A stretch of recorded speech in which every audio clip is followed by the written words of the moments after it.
Bom dia, muito obrigado mais uma vez pela sua companhia. Está começando mais uma edição do programa Agronegócio e você vai ver a partir de agora. Negócios acontecem de forma lenta no mercado do boi gordo.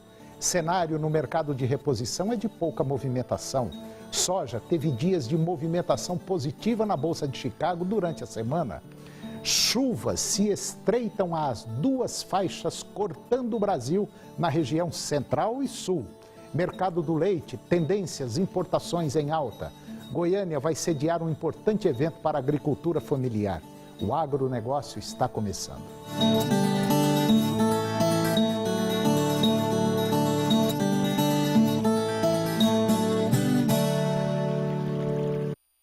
De maneira geral, os negócios acontecem de forma lenta no mercado do boi gordo. Em São Paulo, por exemplo, a arroba do macho fechou terminada, cotada em R$ 138,00 à vista, já descontado o fundo rural na última segunda-feira, dia 24. Em relação ao início do mês, esse valor é 1,3% maior. As indústrias aguardam um posicionamento da oferta e demanda e os pecuaristas voltam aos poucos às negociações. Mesmo com a melhora na oferta de animais terminados nos últimos dias, o volume não foi suficiente para gerar uma pressão de baixa. As escalas continuam curtas e os preços firmes. No estado de São Paulo, as escalas de abate atendem em torno de 4 dias, tendo alguns casos de frigoríficos ainda mais apertados. O cenário no mercado de reposição é de pouca movimentação, porém, a especulação começa a aumentar e pode aquecer o mercado no curto prazo. Em algumas regiões, já se observa uma maior procura para animais que serão terminados em confinamento e, diante disso, a procura por bois magros começa aos poucos a ganhar força e isso pode dar sustentação às cotações da categoria. No fechamento semanal, as referências estão praticamente estáveis, na média geral de todas as categorias de machos e fêmeas anelorados. Pesquisados pela Scott Consultoria, houve uma desvalorização de apenas 0,1% em 7 dias. E o destaque para a categoria garrote, de 9,5. Nelore com desvalorização de 0,4% na semana. Agora, quando comparamos a média de todas as categorias de machos e fêmeas pesquisadas desde o início do ano até o momento, o recuo registrado foi de 3,8%, com maior desvalorização para os machos de 4%, frente a 3,6% de recuo para as fêmeas. O mercado da soja teve mais um dia de movimentação positiva na Bolsa de Chicago. De acordo com o mercado, foi possível observar a continuidade do movimento na semana passada, quando a soja subiu em função de uma demanda voltada para os Estados Unidos. Do lado climático, havia um atraso possível de plantio no país norte-americano, mas informações divulgadas ao final da tarde, agora de ontem, já demonstram que a soja está 6% plantada. Outras variáveis, entretanto, ainda podem influenciar do lado climático. Um mapa com a previsão para os próximos 3 meses mostra o acumulado de temperaturas mais altas e mais secas. E com isso, deve-se observar como o mercado irá ponderar isso, mas o número de plantio expressivo pode trazer pressão na Bolsa de Chicago. Apesar dos preços altos, existe pouca venda por parte do produtor brasileiro. Março bateu recorde de embarques e o mês de abril também caminha para essa tendência. Mas esse volume é, em grande parte, correspondente à soja vendida no início do ano na modalidade de preço a fixar. Nos Estados Unidos, a demanda continua. Há mais de 600 mil toneladas projetadas para embarque nessa semana, já ultrapassando o que o Departamento de Agricultura dos Estados Unidos havia projetado para a temporada. Com isso, os estoques finais dos norte-americanos devem ser alterados. Com o produtor americano agressivo na venda, os prêmios ficam estáveis, tornando a soja atrativa. Mas a América do Sul não deve perder mercado. A estimativa é que o Brasil exporte mais de 60 milhões de toneladas. E agora vamos ver como é que anda o tempo para hoje aqui no estado de Goiás. Para a maioria dos municípios, nós teremos hoje possibilidades de pancadas de chuva pela manhã, nebulosidade variável com pequena chance inferior a 30% de chuva pela manhã. Vamos conferir agora a temperatura para os principais municípios produtores de Goiás. Porangatu, 34 a máxima e 21 a mínima. Campos Belos, 36 a máxima e 24 a mínima. Ceres, 28 a máxima e 13 a mínima. Lusiânia, 27 a máxima e 14 a mínima. Jussara, 27 a máxima e 14 a mínima. Anápolis, 24 a máxima e 14 a mínima. Acreúna, 21 a máxima e 14 a mínima. Quirinópolis, 20 a máxima e 12 a mínima. Jataí, 19 a máxima e 9 graus a temperatura mínima. E Ipameri, 23 a máxima e 13 graus a temperatura mínima. E depois do intervalo, você vai ver que as chuvas se estreitam às duas faixas cortando o Brasil na região central e sul. Mercado do leite, tendências, importações em alta. E Goiânia vai sediar um importante evento para a agricultura familiar. Nós voltamos já.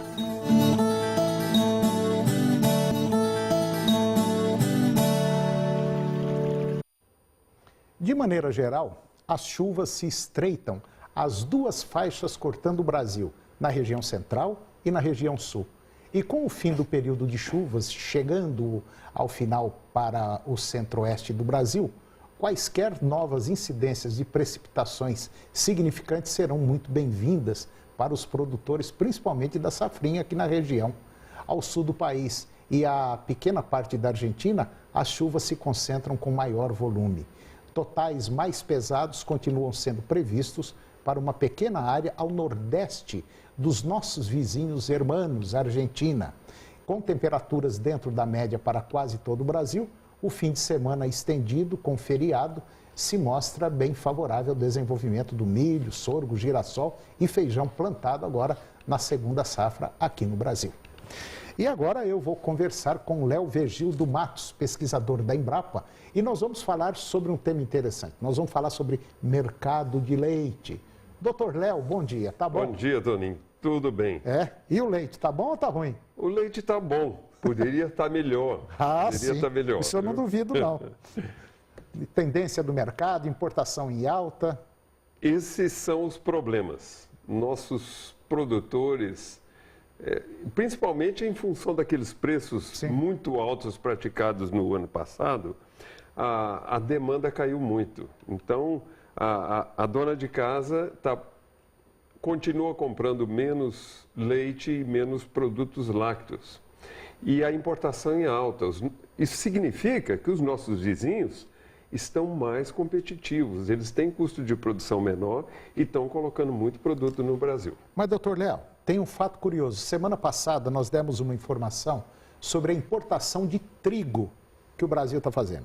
Sai mais barato eu comprar trigo lá da Argentina e mandar para São Paulo do que eu comprar trigo do Rio Grande do Sul e mandar para São Paulo. E além das outras questões. Vamos falar logística. Só da logística. Só da logística. Né? Porque nós temos ainda os acordos do Mercosul. É verdade. Que nós temos que comprar o trigo deles, né? É verdade. Porque nós vendemos outros produtos manufaturados e para o Brasil isso é vantagem. Pois é, nós temos um problema de logística que sai mais barato eu comprar da Argentina e vir aqui para São Paulo. E outra, nós temos um problema de imposto. O Mercosul é zero de imposto. E quando eu compro, por exemplo, do Rio Grande do Sul, eu pago 8% de imposto. Exatamente. Então, são coisas que não dá para entender. É falta de um direcionamento, de um posicionamento de governo isso aí. Com certeza. E assim é o leite, né?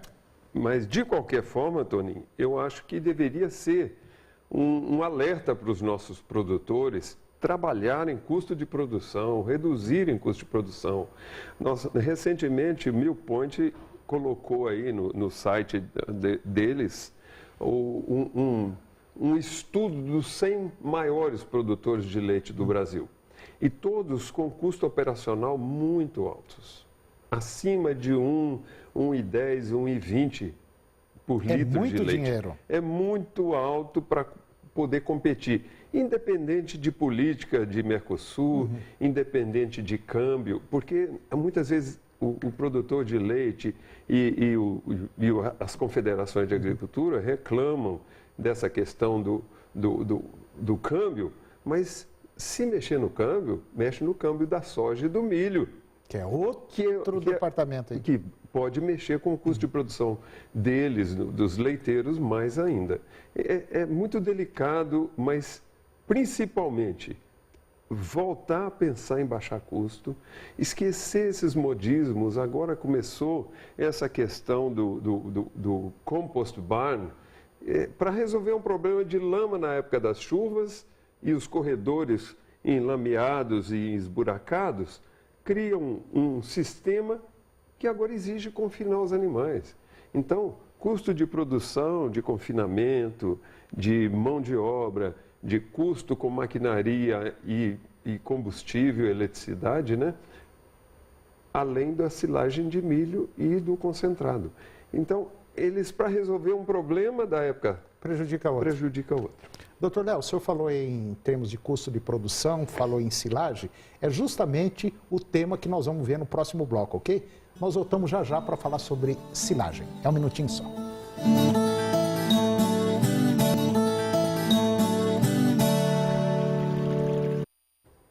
Eu estou de volta conversando com o Dr. Léo. O Dr. Léo é pesquisador da Embrapa, especialista na área de leite, e nós vamos falar agora sobre custo de produção. E o maior custo de produção dentro da pecuária de corte ou leite é a comida. É a alimentação, sem dúvida. Né, é onde pesa mais. Quer dizer, hoje a comida aí na área de leite está o quê? 60%, 70% do custo de produção por aí? É bem possível que esteja nos 50%. Né? Mas é muita coisa. É muito peso, dinheiro, né? É muito peso. Depois desse item, mão de obra é o que mais pesa. Mas o mais pesado mesmo é a alimentação em geral, volumoso e concentrado. Quer dizer, é a máquina colhendo o milho para fazer o silo e é aí que o produtor, se não tiver cuidado, vai tudo para o ralo, né? Toninho, nós temos pequenos e médios e grandes produtores. Todos têm condições diferentes em meios de produção, né? Esses nossos pequenos produtores que constituem a maioria aqui em Goiás, se você imaginar que uma boa lavoura de milho, ela deveria estar produzindo, esse produtor deveria estar ensilando de 50 até 58 toneladas de massa ensilada por hectare, a maioria deles tem menos que 25. Quer dizer, é metade do que o hectare poderia fornecer para ele, acaba ficando uma das comidas mais caras que ele poderia imaginar para fornecer para os animais. E se trata de um volumoso, né? Quer dizer, trata-se de um investimento caríssimo, né? Caríssimo. E muitas vezes esse pequeno produtor, ele não é dono dos meios, né? Ele tem a janela de plantio que ele está na fila do plantio. Alguns companheiros dele vão plantar na melhor época, outros vão plantar depois ou antes. E depois ele vai no meio da lavoura, quebra o milho, vê que está no meio da linha do leite, está no ponto para ser ensilado, mas ele tem que esperar a vez dele, né? Então, cria essa dependência psicológica. Em vez de formar uma boa área de pastagem, ele quer passar o problema dele para um terceiro. E esse negócio de terceirização, que agora também é moda, né? Terceirizar trator, terceirizar plantio, colheita, enfim. Ele terceiriza o lucro, né? Então ele acaba terceirizando o lucro. E quem ganha com isso é quem pegou. Claro, com certeza. É a briga do pequeno produtor plantando soja, que ele ouve aí que a soja é o grande astro do agronegócio, né? Ele acha que ele vai ganhar dinheiro com soja. E terceiriza do plantio, aplicação de herbicida. Ele não tem nada, ele só tem a terra. Só tem a terra. Então não sobra para ele, mas de qualquer forma, a soja deu lucro para vários outros atores, né? E isso aí se aplica também na pecuária leiteira, infelizmente. Doutor Léo, na visão do senhor, falta união dos produtores?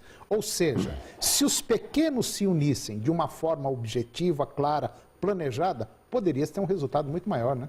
Com certeza. mas nós sempre batemos nessa técnica que eles têm que trabalhar juntos, eles têm que trabalhar unidos, e a gente só ouve falar em eventos mais desastrosos, né? Uma grande cooperativa lá da minha região, do Vale do Rio Doce, a cooperativa acabou de fechar, né? Então, por que acontece isso? Tem que se unir, tem que ter associativismo, cooperativismo, mas com os pés no chão, né? Boa administração, seriedade. Seriedade. Profissionalismo. Porque nós temos exemplos de diretorias perpétuas nas cooperativas nossas, a vida inteira os mesmos diretores. É verdade. E isso aí parece que não é a melhor forma de levar isso aí. Tem que ser unido. E os pequenos deveriam aproveitar esses exemplos e tomar para frente e trabalhar isso aí de uma forma melhor. Concordo em gênero, número e grau com o senhor. Doutor Léo, mais uma vez eu agradeço a sua presença aqui, a participação no nosso programa e, como sempre, é brilhante. Muito obrigado e vamos ver se o senhor volta mais vezes aqui. Se Deus quiser, Toninho. Muito obrigado a você. Obrigado. E depois do intervalo, você vai ver que Goiânia vai sediar um importante evento da agricultura familiar. É um minutinho só.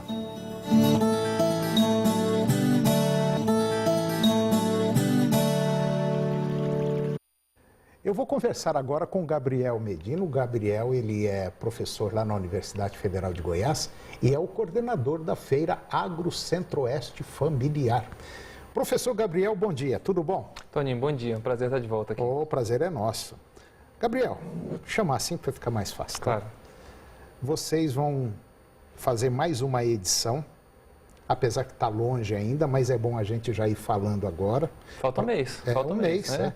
Para você que é produtor rural e quer participar da feira Agro Centro-Oeste Familiar, você pode entrar em contato aí com a Universidade Federal e participar. Gabriel, me fala o seguinte, qual o sentido da feira Agro Centro-Oeste Familiar? Toninho, essa é uma feira pela qual a gente tem muito amor. É verdade. É uma feira que ela tem a cara da agricultura brasileira e a cara da agricultura goiana. Não é uma feira de festa e também não é uma feira de multinacionais. É uma feira com a nossa cara. É o dia a dia, é o que acontece no dia a dia na propriedade rural, principalmente as pequenas. Exatamente. E uma feira em que o produtor tem espaço. É uma feira em que o produtor goiano, e também é uma feira que não é só goiana, produtores de outros estados vêm participar. Mas é uma feira em que o produtor se apresenta, ele traz seus produtos, ele conversa com o consumidor, e ele aprende também na feira. Então, é uma feira voltada para o produtor brasileiro. Tá, e esse ano, além do tradicionalismo da feira, vocês estão com uma novidade, que é o primeiro ano com essa novidade, né? Que novidade que é essa? Esse ano é um ano temático e a gente resolveu tratar do tema da tecnologia. O produtor, particularmente o pequeno produtor, precisa de grande aporte de tecnologia, e a gente resolveu centrar nossos esforços numa feira de caráter tecnológico. A gente já está trabalhando há algum tempo no dia de campo, vai ser um dia de campo muito forte esse ano. Todas as tecnologias de irrigação, por exemplo, estarão lá, né? Gotejamento, aspersão, pivô, etc. e tal. Produção hortifruti, criação de gado, de leite, que é muito importante aqui para essa região. Então, o dia de campo está muito forte com essa parte de tecnologia e também com empresas que virão para expor na feira. Porque não adianta, né, Gabriel? A gente sabe que hoje, sem tecnologia, você não resolve o problema. Exatamente. Quer dizer, mesmo você sendo um pequeno produtor, é aquele que não produz nada. Independente do tamanho, se você produzir, você pode ser um grande produtor. Quer dizer, a sua propriedade rural, independente do tamanho, tem que produzir alguma coisa e produzir bem. E para isso precisa de tecnologia. Exatamente. E produtos diferenciados também. Produtos diferenciados, tem mercado para isso. Exatamente. A gente tem por exemplo, né? A gente tem 50 expositores já, produtores que vêm para expor e apresentar o seu produto. São 50, é número recorde. A gente vai ter esse ano 50 expositores que vão trazer seus produtos e apresentar para a gente que é consumidor e que quer fazer o supermercado. Não compre nada até lá, deixe para comprar no evento. Um exemplo, né, de expositor que vem é uma cooperativa mineira que produz café orgânico de excelentíssima qualidade e produz, obviamente, café orgânico para exportação com muita tecnologia, né? Então, a possibilidade de a gente trocar experiências também entre essas diversas iniciativas e quem vem, o próprio produtor, conhecer um pouco de tecnologia nova que está saindo aí. Olha, você que é pequeno produtor, quando a gente fala em pequeno produtor, eu não gosto de falar isso aí. Eu acho o seguinte, é aquilo que eu estava falando no bloco agora há pouco. Pequeno produtor é aquele que não produz. O que eu acho que nós temos condição, inclusive via o seu departamento, a sua coordenação, de pegar esses pequenos produtores, vamos dizer assim, que tem um pedaço de terra pequeno, mas produzir para fora, porque tem mercado. E o mercado lá fora está ávido, está crescente, principalmente em produtos orgânicos. Exatamente. E Goiás tem muito potencial. Você anda muito aí, a gente anda muito aí. Os assentamentos da reforma agrária têm um potencial enorme. Propriedades aí do norte do estado, municípios que são tradicionais da agricultura, digamos, familiar, né? Que Itapuranga, por exemplo, tem potencial para produzir para o mercado local e para a exportação. É uma questão só de unir. Vamos juntar. Exatamente. Um graveto só é facinho você quebrar, mas junta um feixe grande para você ver se quebra. Nessa questão dos feixes, então, teremos só nessa edição 50 cooperativas confirmadas já expondo seus produtos. Então, você imagina o potencial que a gente tem para além disso, né? Não, você vai voltar aqui ainda mais para falar da feira, pode ficar tranquilo. Daqui uns dias você está aqui de volta. Gabriel, muito obrigado pela sua participação mais uma vez no nosso programa e até o próximo. Obrigado. E o programa de hoje chegou ao fim. E eu termino com a seguinte mensagem. Coragem é encontrado em lugares improváveis. Um grande abraço a você, um bom dia e até o próximo programa. TV Serra Dourada Goiânia. O seu almoço fica muito mais agradável segunda a sábado no Jornal do Meio-Dia. A seguir, Primeiro Impacto.